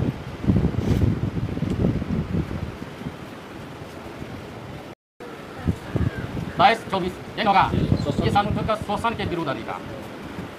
शोषण, ये दोनों अनुच्छेद क्या कहते हैं? शोषण के विरुद्ध अधिकार। इसका मतलब शोषण बुद्धि है जी सर। इस शोषण के विरुद्ध अधिकार के अंतर्गत क्या अनुच्छेद है? 23-24। इसका मतलब किसी न किसी का शोषण हो रहा है यहाँ, जिसका शोषण हो रहा है उसी के लिए यह अनुच्छेद है। पहले यही में समझेंगे कि यह अनुच्छेद में किसी न किसी का शोषण हुआ, तो जिसका शोषण हुआ है उसके लिए यह संविधान, उसके लिए यह अधिकार दिया। पहली बात समझेंगे, शोषण के विरुद्ध अधिकार, ये अनुच्छेद का प्रयोग वही करेगा जो किसी जिसका शोषण हुआ उसी के लिए नहीं है कि लड़ सके। देखो 23, अनुच्छेद 23 में है कि मानव का व्यापार नहीं होगा। मानव का व्यापार मतलब मानव का खरीद फरोख्त नहीं हो सकता। किसी व्यक्ति को हम बेच नहीं सकते, बच्चा को नहीं दे सकते, किसमें अनुच्छेद 23। इसी अनुच्छेद में कहता है बलात् श्रम, क्या कहते हैं बलात् श्रम। बलात् मतलब जबरदस्ती होता है, क्या होता है, श्रम मतलब मजदूरी होता है, क्या होता है मजदूरी। किसी गरीब मजदूर से हम जबरदस्ती काम नहीं करा सकते। जबरदस्ती आया काम करने के लिए, मान के चलो अब उसके 12-1 बजे उसको बुखार लग गया, सही कराएगा काम, नहीं करा सकते, बलात् श्रम। इसके तहत ये हुआ, अगर उसका काम करा तो हुआ शोषण करना। क्या हुआ, तो शोषण के विरुद्ध उस व्यक्ति को अधिकार है कि अगर तुम्हारा मन नहीं है तो काम मत करो, यह तुम्हारा मौलिक अधिकार है। दूसरा बात इसी में कहता है कि अगर किसी मजदूरी को भर दिन काम करा लिए, आसाम में कहिए कप चाय पी ले, यहाँ पर मजदूरी है, संभव है नहीं है, इसके भी चर्चा करता है। उसे उचित क्या देना चाहिए, मजदूरी, उसको क्या देना चाहिए, मजदूरी देनी चाहिए। क्या देनी चाहिए, मजदूरी देनी चाहिए। बात समझा। इसी अनुच्छेद में कहता मानव का व्यापार नहीं कर सकते, इसी में है, समझा कि नहीं, भारी भरम नहीं। अनुच्छेद 24, 14 वर्ष से कम बच्चों को किसी खतरनाक काम कराने के लिए नहीं लाया जा सकता। कितना वर्ष से कम, 14 वर्ष से कम बच्चे, कम उम्र के बच्चे को किसी खतरनाक काम हम नहीं करा सकते हैं, मतलब जिसमें जान जाने की संभावना रहता है, उसमें 14 वर्ष से कम बच्चों को काम नहीं कराया जा सकता है। आप समझा कि नहीं कराया जा सकता है। और कराएगा तो हुआ उसका शोषण करना। क्या हुआ, क्या भारत के संविधान भाग 3 मौलिक अधिकार हमको किसी शोषण करने का अधिकार है, उसके विरुद्ध अधिकार क्या है, उसके विरुद्ध हम नहीं करा सकते हैं। कोई मजदूरी से हम जबरदस्ती काम नहीं कराएंगे। 14 वर्ष से कम, याद है 24 है ना, 24 से 14 याद रहेगा। 14 वर्ष से कम बच्चों को किसी भी खतरनाक काम में हम नहीं करा सकते। माचिस के फैक्ट्री में काम कराने भेज दिए किसको, 14 वर्ष से कम कर, तो बच्चा है, अपनी गलती सलती करेगा, एक बार माचिस मारेगा कारखाना साहब, समझा गया।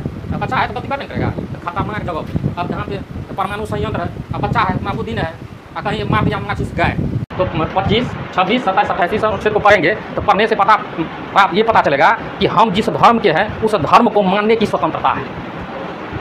25, 26, 27, 28 को जब हम पढ़ेंगे तो पता चलेगा कि हम जो धर्म को मानते हैं उस धर्म को मानने, उसके प्रचार प्रसार करने की स्वतंत्रता दी गई है। इसीलिए इस अनुच्छेदों को क्या कहते हैं, धार्मिक स्वतंत्रता का अधिकार। क्या कहते हैं, धार्मिक स्वतंत्रता का अधिकार। अभी तो नहीं जाने हैं, लेकिन अभी जानेंगे तो पता चल जाएगा कि यह प्रत्येक अनुच्छेद हमको अपने धर्म को मानने का अधिकार, मानने का स्वतंत्रता प्राप्त करता है अधिकार। जैसे अनुच्छेद 25 कहता है कि तुम जिस धर्म में जन्म हुआ है उसी धर्म का प्रचार प्रसार कर सकता है और उस धर्म को मानने के लिए उस स्थल पर जा सकता है। जैसे हिंदू अपने मंदिर जा सकता है, मुस्लिम कहाँ जा सकता है, मस्जिद जा सकता है, सिख कहाँ जा सकता है, गुरुद्वारा जा सकता है। और इसी अनुच्छेद में कहता है 25 में कि अपने धर्म के अनुसार अपने धर्म का प्रचार प्रसार भी कर सकता है, अपने धर्म का भी प्रचार प्रसार कर सकता है, उसके अनुरूप अपने धर्म के अनुरूप रह सकता है। जैसे हिंदू में महिला सब सिंदूर लगाती है कि नहीं, अनुच्छेद 25 उसको देता है कि अपने धर्म का अनुकरण वह कर सकता है, उसका धर्म में कहता है कि।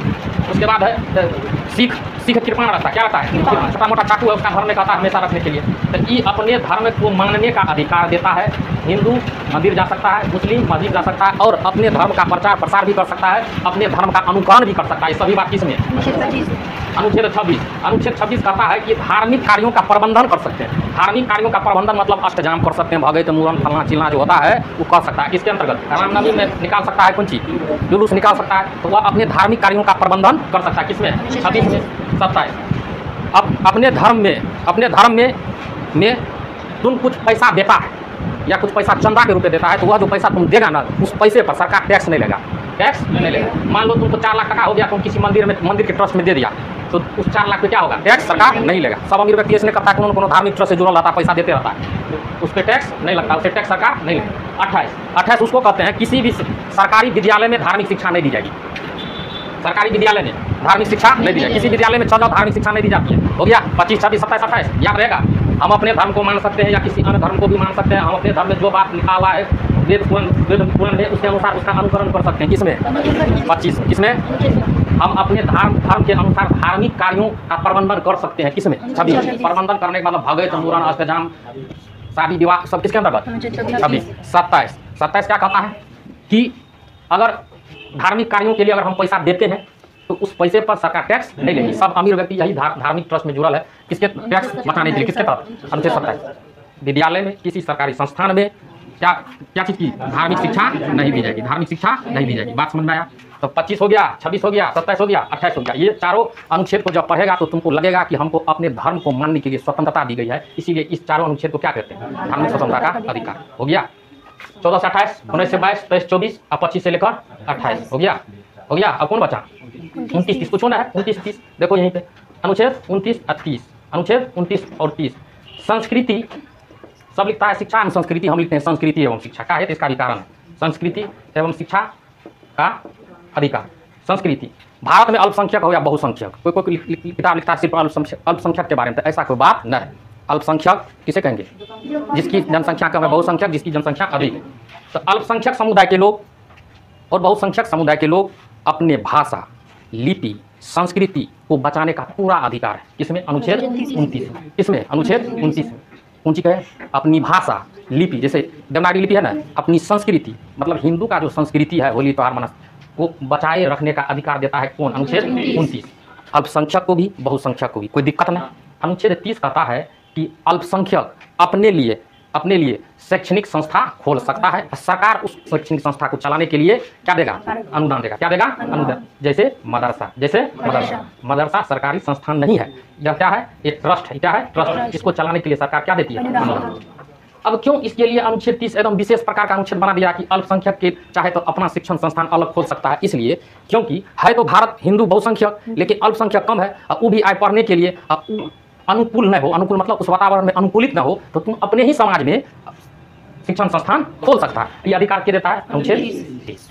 तो दिक्कत 29 और 30 को क्या कहते हैं? संस्कृति एवं शिक्षा का अधिकार। कोई दिक्कत? तो समानता का अधिकार 1 नंबर, स्वतंत्रता का अधिकार 2 नंबर, शोषण के विरुद्ध अधिकार 3 नंबर, 25 से 28 क्या था? धार्मिक स्वतंत्रता का अधिकार क्या नंबर? 4 नंबर। 29 क्या था? शिक्षा एवं संस्कृति का अधिकार क्या नंबर? 5 नंबर। हो गया। और एक होता है 6 संपत्ति का अधिकार। कौन अधिकार? संपत्ति का अधिकार केवल और केवल किसमें चर्चा? अनुच्छेद 31 में। अब इस हो गया है खत्म। 6 में अभी ने बताते हैं। 6 में कौन सी का अधिकार? संपत्ति का। और 7 में संवैधानिक उपचार का अधिकार। इसका मतलब लगता है दुर्घटना घटा है तब उपचार होता है? किसी का उपचार कब होता है? दुर्घटना घटा कब? तो देखो संवैधानिक उपचार का अधिकार, देखो संपत्ति का अधिकार को अभी खत्म कर दिया गया। क्या कर दिया गया? खत्म।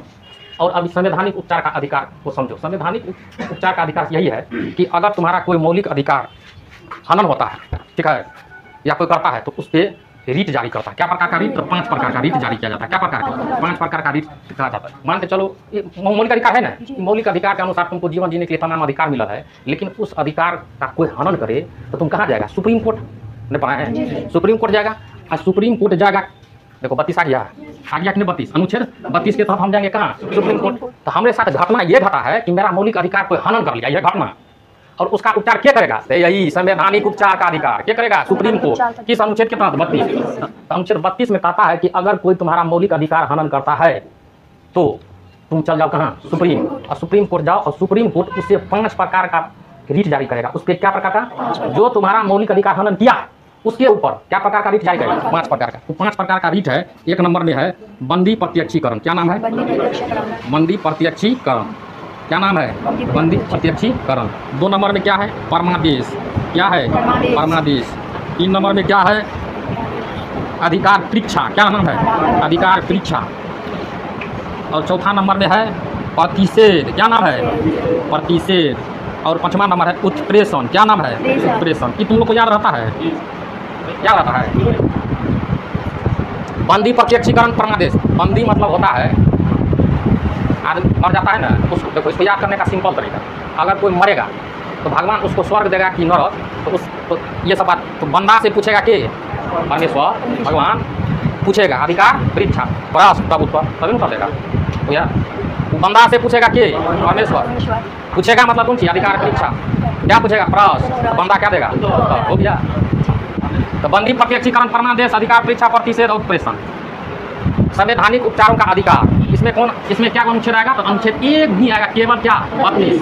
और अगर किसी व्यक्ति का मौलिक अधिकार हनन होता है, हनन हो गया तो घटना घट गया, तो इसका उपचार क्या करेगा? तो सुप्रीम कोर्ट। उसी का नाम है संवैधानिक उपचार का अधिकार। तो अगर कोई मेरा मौलिक अधिकार हनन करता है तो उसका उपचार करने के लिए हम जाएंगे कहाँ? Supreme court. सुप्रीम कोर्ट जो हनन किया है उस पर 7 प्रकार का रीट जारी करेगा। क्या करेगा? 5 प्रकार का रीट जारी करेगा। 5 प्रकार कौन है? बंदी प्रत्यक्षीकरण, परमादेश, अधिकार, प्रतिषेध, उत्प्रेषण। समझा? बंदी प्रत्यक्षीकरण के दौरान क्या होता है? बंदी प्रत्यक्षीकरण के दौरान होता है कि अगर किसी व्यक्ति को गलत तरीका से क्या कर लिया? गिरफ्तार कर लिया है। क्या कर लिया गया? गलत तरीका से नहीं फंसा देता है, गलत तरीका से गिरफ्तार कर लिया गया, तो उसका बताओ तो मौलिक अधिकार हनन नहीं हुआ है? हम गलती करते नहीं कि हमको गिरफ्तार कर लिया, तो मौलिक अधिकार हनन हुआ कि नहीं? क्योंकि अनुच्छेद 21 कहता है कि हम देश में किस तरह से जिए? आप सम्मान के साथ जिए। लेकिन ये पुलिस हमको आके क्या कर रहा है? तो हमारा सम्मान है नहीं है। तो बंदी प्रत्यक्षीकरण कहता है गिरफ्तार करने वाले व्यक्ति पर लागू, कहाँ लागू होता है? जो गिरफ्तार करने वाला अधिकारी होता है ना, उस पर कैसे इसको गिरफ्तार कर लिया है आपको बताओ तनी, तो बताता है। तो बंदी प्रत्यक्षीकरण द्वारा रीट किस पे जारी होता है बताओ? तो ये पक्का का रीट याचिका है, किस पे जारी होगा? वो अधिकारी पे जो गलत तरीका से किसी निर्दोष व्यक्ति को गिरफ्तार कर लिया, जैसे दरोगा आया गिरफ्तार करने के लिए, तो बंदी प्रत्यक्षीकरण का रीट किस पे जारी होगा? दरोगा। और उससे पूछेगा कैसे? सीधे इसको न्यायालय पहुंचाओ। कहाँ पहुंचाओ? न्यायालय। 24 घंटा के अंदर। कहाँ 24 घंटा के अंदर कहाँ पहुंचाना है? न्यायालय। तो बंदी प्रत्यक्षीकरण नामक रीट जारी उस पर होता है जो किसी निर्दोष व्यक्ति को गिरफ्तार करने वाला पदाधिकारी आया है, उस पर रीट जारी होता है। कौन? बंदी प्रत्यक्षीकरण। समझा कि नहीं समझा? परमादेश खाता है, हम आदेश देते हैं कि देखो अभी तुरंत पढ़े थे 21 के फॉर्म में कि शिक्षा क्या है? मौलिक अधिकार है कि नहीं? 6 से 14 वर्ष के बच्चों को निःशुल्क शिक्षा दी जाए, किसके तहत? 21 के क के तहत। अब स्कूल में मास्टर साहब आके मोबाइल पे गप कर रहा है, या मास्टर या ट्यूटर बोल रही है, कौन सी बोल रही है? ट्यूटर बोल रही है, या पढ़ा नहीं रही है, तो उस विद्यार्थी का मौलिक अधिकार जा रहा है कि नहीं? मौलिक अधिकार का हनन हो रहा है कि नहीं? तो उस पर जो सुप्रीम कोर्ट के द्वारा रीट जारी होगा, उस मास्टरनी और मास्टर पे कौन? परमादेश। और यह परमादेश वाला रीट केवल और केवल सरकारी लोग पर जारी होता है। किस पे? सरकारी लोग। ब्लॉक चल गए, ब्लॉक में किसी काम से अब वीडियो जाके काम में दिल लेके सुतल है, हो गया मन खराब, तो ये रीट किस पे जारी होगा? कोई कहेगा कि मेरा मौलिक अधिकार हनन हो रहा है, हम यहाँ भर दिन है, मेरा काम नहीं हो रहा, उसका मौलिक अधिकार हनन नहीं हुआ, तो वह रीट जारी कर सकता है, सुप्रीम कोर्ट जा सकता है बात कहने के लिए, और सुप्रीम कोर्ट भय देके परमादेश जैसा रीट जारी कर देगा उस अधिकारी को। समझिए। अधिकार परीक्षा। अधिकार परीक्षा नामक रीट वैसे लोगों पर जारी किया जाता है जो जानता कुछ नहीं है लेकिन पद ले लिया नंबर, नहीं समझा? डॉक्टर है, MBBS कर ले है, MD कर ले है, इलाज करने का ढंग नहीं, मतलब उस पद पर नौकरी कर रहा है लेकिन उसका नहीं जानता, नहीं समझा? डॉक्टर है, अब बुखारों को दवाई लिखने नहीं जानता, तो वो जिस पद पर है उस पद की योग्यता का जांच करने के लिए जो रीट जारी करता है उसको क्या कहते हैं? अधिकार परीक्षा। कोई डीएम बहाल होकर चला या जिला में और उसे जिला संभालिए ने रहा तो उसकी योग्यता पे शंका होगा कि नहीं? तो शंका होगा तो उस पर कौन रीट जारी होता है? अधिकार। प्रतिषेध मतलब होता है रोकना। क्या होता है? रोकना। यह दोनों न्यायिक रीट है। न्यायिक रीट मतलब कोर्ट में ही अब ये दोनों रीट जब भी जारी होगा तो कोर्ट के लिए, किसके लिए? न्यायालय के लिए। इसीलिए दोनों को क्या कहते हैं? न्यायिक रीट। पूछेगा निम्न में से कौन दो न्यायिक रीट है? प्रतिषेध और उत्प्रेषण। प्रतिषेध किसको कहते हैं? बताओ। प्रतिषेध मतलब होता है रोकना। क्या होता है? रोकना। प्रतिषेध उसको कहता है जो मान के चलो एगो होता है ऊपरी न्यायालय, एगो होता है कौन चीज? निचली न्यायालय। पता है कि नहीं? एगो क्या होता है? ऊपरी न्यायालय, एगो क्या होता है? निचली न्यायालय। कौन? निचली न्यायालय। अब आपका कोई कोर्ट है तो सबका अधिकार क्षेत्र है कि नहीं? है। हाई कोर्ट का काम डिस्ट्रिक्ट कोर्ट जीवन में करेगा, मधेपुरा डिस्ट्रिक्ट कोर्ट जो काम करेगा तो क्या कहेगा? हम गयो जिला का कर देंगे। तो कोई को अपने क्षेत्र के बाहर का काम जब करता है तो उसके ऊपर जो ऊपरी कोर्ट है वह उसको कहता है कि यह तुम्हारा काम नहीं है, यह काम को रोको और यह काम हमको लाओ। यह इस तरह का रीट जारी जब करता है तो उसको क्या कहते हैं? प्रतिषेध। नहीं बुझी तुम लोग? नहीं बुझी? मधेपुरा जिला का कोर्ट सुनवाई कर रहा है, गया जिला का कर सकता है? हाईकोर्ट कहेगा नहीं, हाईकोर्ट कहेगा नहीं कि उसका क्या सुनवाई कर रहा है, उसका सुनवाई हम कर सकते हैं। इसीलिए वह मुकदमा को कहाँ लाओ? हमारे पास लाओ। सुनवाई के दौरान जब रोक दी जाती है किसी निर्णय को तो किस रीट के द्वारा? प्रतिषेध। उत्प्रेषण किसको कहता है? ये भी कोर्टे में लागू होता है। सुनवाई हो रहा है निर्णय दिए नहीं। जब ऊपरी अदालत निचली अदालत को देखता है कि किसी मुकदमे में ये सुनवाई पे सुनवाई कर रहा है लेकिन निर्णय नहीं दे रहा है, तब ऊपरी कोर्ट कहता है कि थोड़ा बता नहीं होगा, तुम ई केस को हमारे पास लाओ, हम निर्णय देंगे। बात समझिए कि हुआ किसमें? प्रतिषेध और उत्प्रेषण क्या आम लोग में यह रीट जारी होता है? न्यायालय में। अब ऊपरी अदालत निचली अदालत के सुनवाई पर रोक लगाता है और कहता है कि यह काम तुम्हारे क्षेत्र का नहीं है, तो कौन रीट? प्रतिषेध। और सुनवाई पे सुनवाई हो रहा है लेकिन निर्णय नहीं दे पा रहा है, उतनी क्षमता नहीं है, तो उस पर कौन रोक लगता है? उत्प्रेषण। कौन सारी बात समझ रहा है? अब इसको संवैधानिक उपचार अधिकार समझिए। इसमें केवल और केवल एक अनुच्छेद है। कौन? अनुच्छेद 32। अनुच्छेद 32 यह तब लगता है जब किसी व्यक्ति का मौलिक अधिकार हनन होता है, तब। अब जब मौलिक अधिकार हनन होता है तो उसका उपचार होना तय है। तो उपचार होने के लिए सुप्रीम कोर्ट जाते हैं और सुप्रीम कोर्ट जो मौलिक अधिकार हनन किया है उस पर पूछता है, उसी को रीट कहते हैं। उसका 5 प्रकार से है: बंदी प्रत्यक्षीकरण, परमादेश, अधिकार परीक्षा, प्रतिषेध, उत्प्रेषण। ठीक, इसको याद कैसे रखेगा? कोई आदमी मर जाता है तो चल जाता है ऊपर, तो परमेश्वर कहता है बंदा से, तो पूछता है अधिकार परीक्षा। समझ में आ गया? कौन चीज पूछेगा? प्रश्न क्या देगा? तो जीवन में भूलेगा। बंदी प्रत्यक्षी के दौरान क्या होता है? अगर किसी व्यक्ति को गलत तरीका से गिरफ्तार कर लिया है तो उसको तुरंत कहाँ भेजना है? 24 घंटा के भीतर न्यायालय। नहीं भेजेगा तो सुप्रीम कोर्ट से रीट जारी हो जाएगा। उसका नाम क्या है? बात समझ में आ गया? तो कहते कि हम नहीं भेजेंगे, हम परसों भेजेंगे, तो कौन रीट जारी होगा उसको? बंदी। जवाब दो आप सुप्रीम कोर्ट को। परमादेश किसको कहते हैं? परमादेश केवल और केवल सरकारी कर्मचारी पे लागू होता है जो सरकार का सैलरी लेता है और टांग से टांग चढ़ा के बैठा रहता है, स्कूटर बोलता है लेकिन पढ़ाता लिखाता नहीं है, उससे कौन रीट जारी होगा? बात समझ आ गया? अधिकार परीक्षा मतलब नाम का डॉक्टर और उसके बाद उसको कपारू सिलने का क्षमता में। बात समझ आ गया? नहीं समझा? डॉक्टर है एकदम बड़का सरकारी, कह दिया कि हमको बुखार लगा, दवाई दी तो हमको नहीं आता है। ऑपरेशन करते करते पेट खोल के भाग गया, तो इसका मतलब वो जिस पद के लिए आया था उस योग्य न है। योग्य न है तो स्वास्थ्य का प्राण का जिम्मेवारी मौलिक अधिकार में है कि नहीं? तो प्राण हम जाएगा तो हम उसका उपचार करने के लिए अनुच्छेद 32 का प्रयोग करके जाएंगे ना, सुप्रीम कोर्ट रीट जारी करेगा। कौन डॉक्टर था? कहता है नहीं आता है, तुरंत नौकरी खत्म। इसका उल्टा भी होता है कि कोई हॉस्पिटल में पोछा लगाते लगाते लगाते महिला सब देखिए वो ऐसे आया है, ऐसे ऐसे किया है, ऐसे कर दिया तो ठीक हो गया। आप पोछा लगाइए रही देख रही है 5 साल से 6ठा साल में डॉक्टर आया कहीं लेट से अपने फल खा के बैठा है।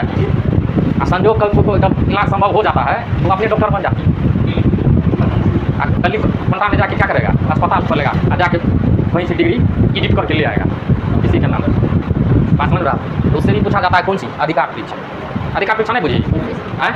अपना मैट्रिक फेल है, जा रहे हैं ऑनर्स वाला को पढ़ाने के लिए, तो उसके योग्यता पे शंका होगा कि नहीं? उसका मूल अधिक शिक्षा का अधिकार हनन हो रहा है कि नहीं? कौन रीट जारी होगा? प्रतिषेध मतलब होता है रोकना। क्या होता है? रोकना। अपने क्षेत्र से बाहर का भी मुकदमा पे सुनवाई चालू कर दिया तो सुनवाई के दौरान ही रोक लगता है। किस कौन रीट? प्रतिषेध। उत्प्रेषण। सुनवाई पे सुनवाई हो रहा है, जब काम खराब है, हम निर्णय हाँ दे कि नहीं देने, तो ऊपर से हाईकोर्ट कहता है कि नहीं सपरेगा, तुमसे लेते आओ हम पे।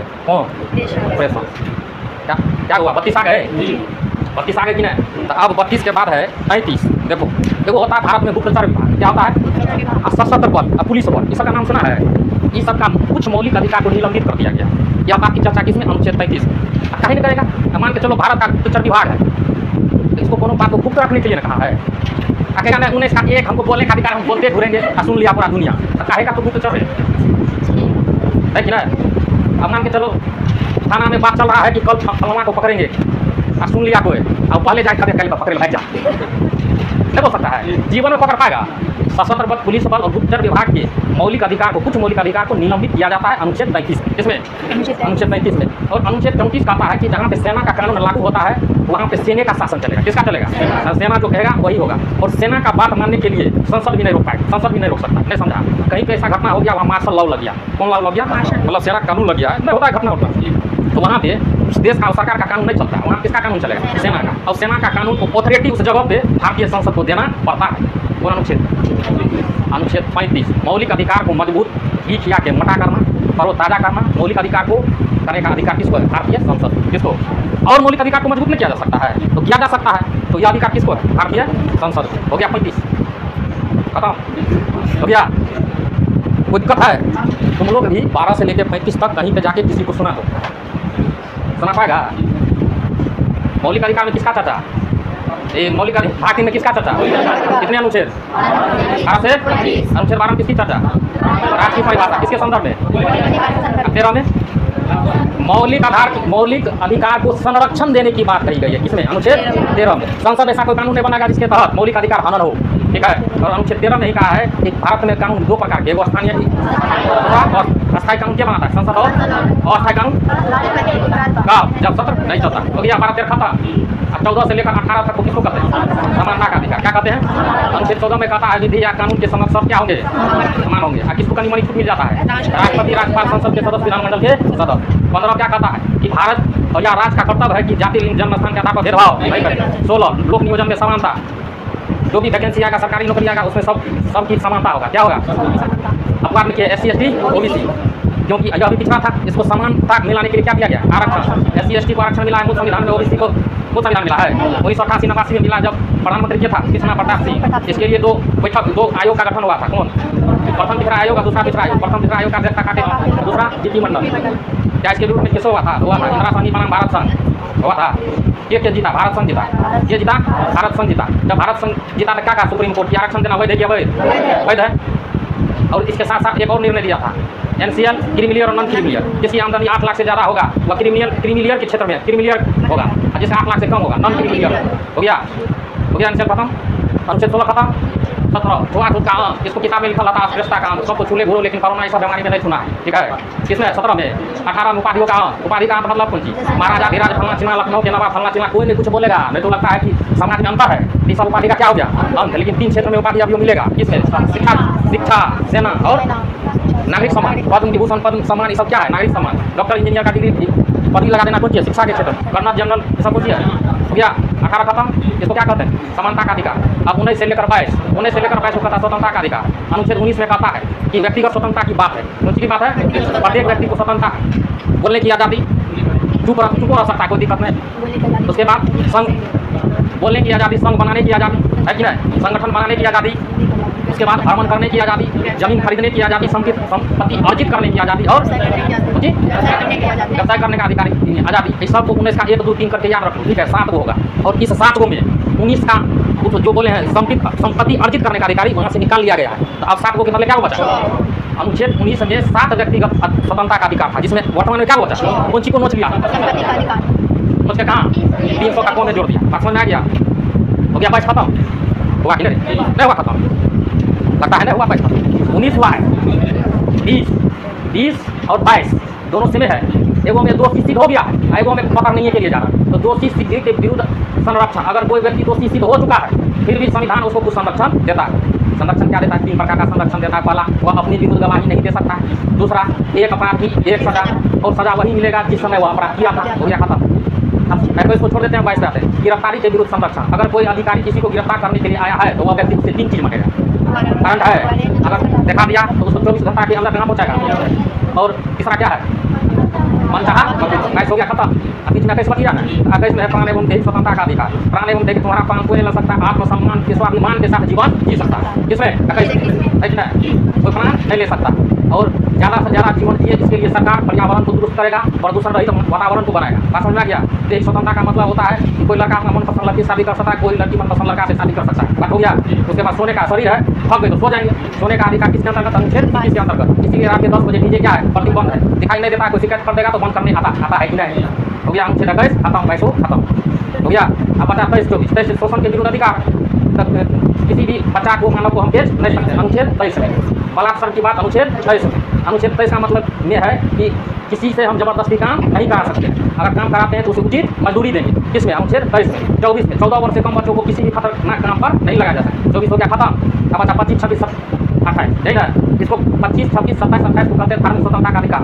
अनुच्छेद 25 कहता है कि तुम जिस धर्म में जन्म हुआ है तुम अपना धर्म का अनुकरण कर सकता है। मतलब तुम्हारे धर्म में अगर सिंदूर पहनना तो पहनो, तुम्हारे धर्म में है दाढ़ी बनाना है तो बढ़ाओ, तुम्हारे धर्म में है कि टीका लगाए तो टीका लगाओ, तुम्हारे धर्म में है कृपण रखने का तो रखो। तुम्हारा धर्म का प्रचार प्रसार करने का भी अधिकार है। तो जो प्रचार प्रसार करता है कर सकता है, झंडा लगा सकता है, राम भगवान से लगाता है झंडा पे। यह सब काम किसके? अनुच्छेद 25, 26। धार्मिक कार्यों के लिए और क्या हो सकता है? प्रबंधन, धार्मिक कार्यों का प्रबंधन कर सकता है। तो अष्टजाम भगत मुरन कर सकता है। किसमें? 26 में। 27 में कहता है कि धार्मिक कार्यों के लिए अगर तुम कोई पैसा देता है तो तुम्हारे पैसा पे सरकार टैक्स नहीं लेगी। 28 कहता है कि सरकार किसी भी सरकारी संस्थान में धार्मिक से संबंधित शिक्षा नहीं दी जाएगी। हो गया 28 हो गया। उसके बाद बता 29 और 30। 29 और 30 में किसकी चर्चा? शिक्षा ऐसे बोलेगा शिक्षा एवं संस्कृति का अधिकार तो भूल जाएगा। संस्कृति एवं शिक्षा का अधिकार कहे कि अनुच्छेद 29 में लिपि भाषा संस्कृति है। पहले संस्कृति है ना, लिपि भाषा संस्कृति। बहुसंख्यक या अल्पसंख्यक बचा सकता है अपना लिपि भाषा संस्कृति बचाने का अधिकार। किसको? अनुच्छेद अल्पसंख्यक को, अल्पसंख्यक के परे बहुसंख्यक। अनुच्छेद 30 कहता है कि अल्पसंख्यक को अपने क्षेत्र में शिक्षण संस्थान खोलने का अधिकार है। जिसमें अनुच्छेद 30 में। और जब खोलेगा तो सरकार उसको अनुदान देगा, सहयोग करेगा। क्यों ऐसा बात रखा गया संविधान में? क्योंकि यह देश हिंदुओं के लिए बहुसंख्यक है। तो अल्पसंख्यक ज़्यादा पढ़ने के लिए संकोच करता है। तो संकोच करता है तो संविधान ने उसके लिए कहा कि आप अलगे उधर खोलिए, हम आपको अनुदान देंगे। इस बात अनुच्छेद 30। अनुच्छेद 31 अकेला अनुच्छेद 31 है, जिसमें संपत्ति की चर्चा है। संपत्ति का अधिकार का वर्तमान में नहीं है, इसे हटा दिया गया। इसे कहाँ कर दिया गया? हटा दिया गया है। कब हटाया है? तो 44वां संविधान संशोधन 1978 के तहत संपत्ति के अधिकार अर्थात अनुच्छेद 31 को हटाकर कहाँ कर दिया? 300 के कॉल। और साथ ही अनुच्छेद 19 में 7 नंबर पे था, 6 नंबर था संपत्ति अर्जित, इन दोनों को हटा के क्या कर दिया गया? बाहर कर दिया गया। बात समझ में आ गया? तो पहले वो 7 प्रकार का संपत्ति का 7 प्रकार का मौलिक अधिकार अभी है क्या? इसको हटा दिया, संपत्ति का अधिकार हो गया। 29, 30 हो गया। 31 में संपत्ति का अधिकार अभी मौलिक अधिकार में है नहीं। 32 में किसकी चर्चा? संवैधानिक उपचार का अधिकार। मौलिक अधिकार अगर कोई तुम्हारा हनन करता है तो तब तुम कहाँ चल जाए? सुप्रीम कोर्ट जाएगा। तो सुप्रीम कोर्ट जो तुम्हारा मौलिक अधिकार हनन किया है उस पर रीट जारी करता है, एक तरह का आदेश जारी करता है, जिसे हमें रीट कहते हैं या याचिका कहते हैं। वो 5 प्रकार से जारी करता है। कौन सी? बंदी, प्रत्यक्षीकरण, परमादेश, अधिकार प्रतिषेध। हो गया। बंदी प्रत्यक्षीकरण रिट तब जारी होता है जब किसी व्यक्ति को अवैध तरीका से, गलत तरीका से गिरफ्तारी कर लेता है, तब गिरफ्तार करने वाले व्यक्ति पर फांसी लागू होता है। बंदी प्रत्यक्षीकरण और कहता है कि 24 घंटा के अंदर में न्यायालय के पास पहुंचाओ। किसके पास पहुंचाओ? परमादेश मतलब होता है आदेश, या सरकारी कर्मचारी पे लागू होता है। ठीक है। अधिकार परीक्षा मतलब होता है कि जिस पद के लिए तुमको चुना गया उस पद के योग्य है कि नहीं, अगर नहीं है तो तुमसे कौन रिट जारी होगा? प्रतिषेध। उच्च कोर्ट मतलब ऊपरी कोर्ट निचली कोर्ट पर लागू करता है, रिट जारी करता है प्रतिषेध। कब? जब निचली कोर्ट अपने क्षेत्राधिकार से बाहर का सुनवाई करने लगता है, तो सुनवाई के दौरान ही रोक लगा देता है। तो रोक लगाता है तो कोनो रिट से, तो रिट का क्या नाम? प्रतिषेध। उत्प्रेषण उसको कहता है कि उस सुनवाई पे सुनवाई कर रहा है, सुनवाई कर रहा है, लेकिन निर्णय देने का क्षमता उसमें नहीं है, तब ऊपरी कोर्ट निचली कोर्ट पे एक रिट जारी करता है, उसको कहते हैं उत्प्रेषण। कहता नहीं सफलता है ना, तो लाओ हम निर्णय कर देते। हो गया। अनुच्छेद 33 क्या कहता है? अनुच्छेद 33 अनुच्छेद हो गया ना 32 रे, तो अनुच्छेद 33 क्या कहता है बताओ? पुलिस बल, सशस्त्र बल और सेना बल का मूल अधिकार को, कुछ मूल अधिकार को निलंबित रखा जा सकता है। नहीं रखेगा? अब उत्तर जाके कहेगा कि फला जगह सोना निकला है, अच्छा हाथों लिखने पहुँच जाएगा सर, तो क्या किया जाता? 34 जहाँ पर सेना का कानून लागू होता है वहाँ पे देश और सरकार के कानून लागू नहीं होते हैं तत्काल प्रभाव से, और सेना के कानून को लागू करवाने के लिए संसद स्वीकृति देता है। हो गया 34। अनुच्छेद 35 मौलिक अधिकार को मजबूत बनाने के लिए, मजबूत बनाने का मतलब ये नहीं है कि वो मौलिक अधिकार को भी दिलाया जाए, बढ़िया से बढ़िया मौलिक अधिकार और बेहतर हो तो इसके ऊपर संसद क्या कर सकता है? कानून बना सकता है। हो गया कितना? एक लाइन में बोल दिए यार आप लोग। 1950 से 1967 में संशोधन कर सकता है, प्रावधान था। लेकिन गोलकनाथ वर्सेस पंजाबवाद वाला केस गया कहाँ? Supreme court. और सुप्रीम कोर्ट निर्णय दिया कि मौलिक अधिकार में संशोधन नहीं करेगा, मौलिक अधिकार में संशोधन नहीं करेगा। ये बात क्या कहा? देश में प्रधानमंत्री क्या था? इंदिरा गांधी। थोड़ा बात मान लेंगे, हाँ संशोधन नहीं कर सकते हैं। इंदिरा गांधी क्या की संविधान को संशोधन कर दी, नहीं संविधान में रहेगा नहीं संविधान का रखवाला तो सुप्रीम कोर्ट बनेगा, नहीं समझिए? सुप्रीम में हटा दिया होगा। तो इंदिरा गांधी कही कि 24वां संविधान संशोधन करके 1971 में कि मौलिक अधिकार को हम संशोधन कर सकते हैं। उधर कह रहा है कि नहीं कर सकते हैं, सुप्रीम कोर्ट आई संशोधन कर दी। लड़ाई हुआ कि नहीं? इसको निपटाने के लिए केशवानंदवाद बनाम केरल राज्य, कौन नहीं पढ़ाए रे? केशवानंदवाद बनाम केरलवाद 1973 में सुप्रीम कोर्ट का निर्णय आया कि संसद चाहे तो संविधान के जितना भाग है सब में संशोधन कर सकता है, बजाते संविधान का मूल ढांचा नहीं बदलता। लड़ाई हुआ कि नहीं मौलिक अधिकार और न्यायपालिका के बीच? बात समझिए। 1950 से 1967 तक मौलिक अधिकार को लेकर संविधान संशोधन किया जा सकता था। ठीक है। गोलकनाथ बनाम पंजाबवाद में निर्णय आया कि मौलिक अधिकार में संशोधन नहीं होगा, लेकिन इंदिरा गांधी 24वां संविधान संशोधन 1971 करके मौलिक अधिकार में संशोधन कर दी। तो हो गया। एगो सुप्रीम कोर्ट कह रहा है कि नहीं होना चाहिए, इंदिरा गांधी क्या की? कर दी। तो दोनों में हो गया सुप्रीम कोर्ट और संसद में विवाद। तो इसको सुलझाने के लिए केशवानंदवाद बनाम केरलवाद में यह निर्णय आया कि संसद चाहे तो भारत के संविधान में कहीं भी कुछ भी क्या कर सकता है? संविधान संशोधन कर सकता है, बजाते क्या नहीं होना चाहिए? संविधान का मूल ढांचा, भारतीय संविधान का ढांचा नहीं बदलना। आप समझ में